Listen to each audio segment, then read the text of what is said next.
본문을 보니 솔로몬 왕이 술람미 여인을 향하여 내 사랑아 너는 디르사같이 어여쁘고 에루살렘같이 곱다며 칭찬하고 있습니다. 디르사와 에루살렘은 공통점이 있는데 국가의 수도 역할을 하던 자리입니다. 디르사는 여로보암 시대부터 어므리 시대까지 약 40년 동안 북이스라엘의 수도 역할을 한 곳으로 즐거움이라는 뜻을 가진 성읍이며, 에루살렘 역시 이스라엘의 수도이자 하나님의 성전이던 모든 사람들의 동경과 사랑의 대상이 되던 성읍이요, 지방과 시골의 사람들이 보기에 꿈의 장소와도 같던 곳입니다. 그곳이 수도가 된 이유는 왕들이 보기에 그곳이 더 아름답고 가치가 있었기 때문이겠죠. 솔직히 찾아보면 얼마든지 더 좋은 지역이 있을 수도 있습니다. 그러나 왕의 마음에 그 도시가 왠지 더욱 특별한 것 같은 마음이 들었던 것입니다. 여러분, 그렇듯이 우리 주님께서도 당신을 디르사처럼 에루살렘처럼 특별하게 보십니다. 그래서 디르사처럼 에루살렘처럼 지명하여 선택하시고 우리 영혼 속에 하나님의 나라와 하나님의 성전을 세워가시는 것입니다. 왜 나일까? 의심하지 마십시오. 은혜입니다. 베드로전서 2장 9절에도 너희는 거룩한 나라라고 하셨듯이 우리 안에 영원한 나라, 썩지 않고 쇠하지 않고 더럽혀지지 않는 나라 내 안에 세워 왕으로서 통치하고 싶으신 것입니다. 여러분, 지금 한국은 혁신도시들이 곳곳에 생겨났습니다. 그곳은 한결같이 허허벌판과 같던 곳이었습니다.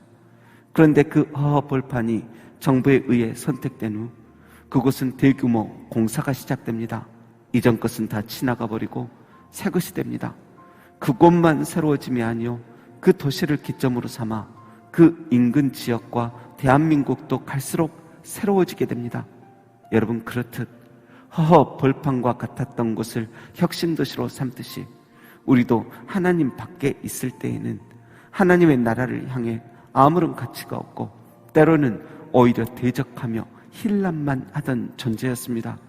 그런데 그런 하나님의 은근한 대적들을, 때로는 드러내고 하나님의 원수짓을 하는 사람들을 하나님께서는 디르사처럼 에루살렘처럼 이미 선정하시고 예수 그리스도의 공로를 힘입어 그들을 하나님의 성전이요 거룩한 나라로 삼으십니다.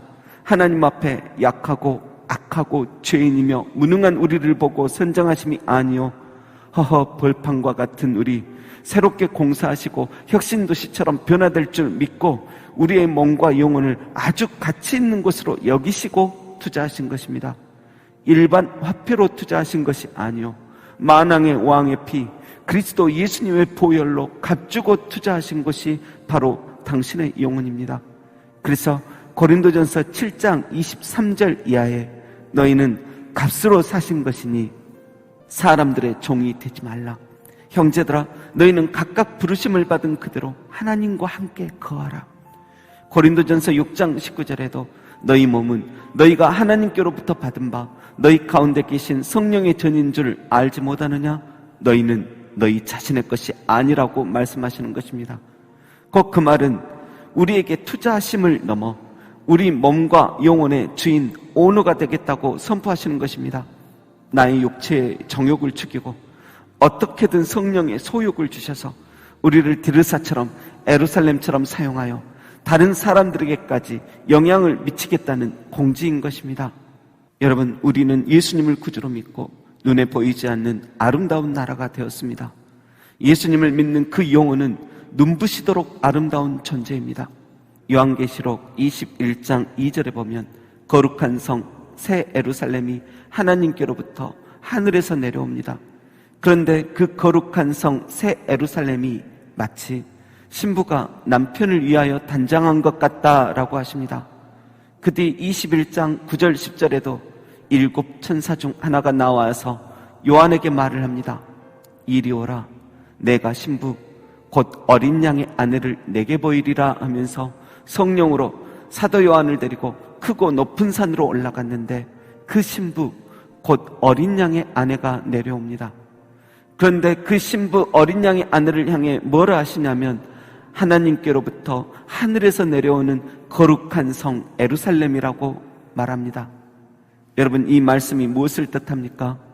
진정한 예루살렘은 저 이스라엘에 있는 곳이 아닙니다. 눈에 보이는 이스라엘이 참 이스라엘이 아니라 영혼의 신랑 되신 예수님을 사랑하고 신랑 되신 남편이 다시 오시길 고대하며 단장하며 준비하며 깨어있는 성도들이 바로 거룩한 성 새 예루살렘인 것입니다. 여러분, 당신은 영원한 하나님의 성이기에 완전한 멸망이 오지 않습니다. 세상의 수도는 언젠가는 폐허가 되버리지만 당신의 영혼은 세상 예루살렘 성처럼 돌 위에 돌 하나 남지 않고 무너지더라도 다시 디르사처럼 어여쁘고 예루살렘처럼 곱게 다시 세워주십니다. 다시 번영시켜 주십니다. 여러분, 그 사실을 믿고 당당하시길 소망합니다. 본문의 술람미 여인을 깃발을 세운 군대같이 당당하단 말아 했는데 깃발을 세운 군대처럼 당당하시기 바랍니다. 예수님은 나의 구주, 나의 그리스도라는 믿음의 깃발을 세운 자들 앞에는 사망을 깨고 부활하신 우리 주님이 대장 되셔서 앞서가시기에 두려울 것 없는 용맹스러운 군대들이 된 것이기에 당당할 수밖에 없는 것입니다.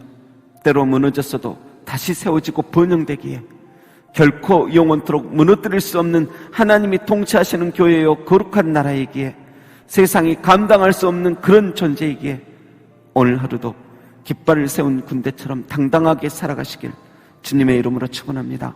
기도하겠습니다. 주님께 감사드립니다.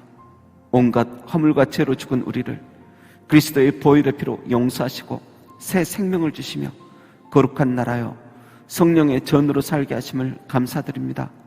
우리 모두 주님이 보시기에 더욱더 어여뻐지고 고와지고 당당해지는 영혼이 되어 주님을 위해 단장되는 들뜬 하루가 되게 하옵소서. 예수님의 이름으로 기도합니다. 아멘.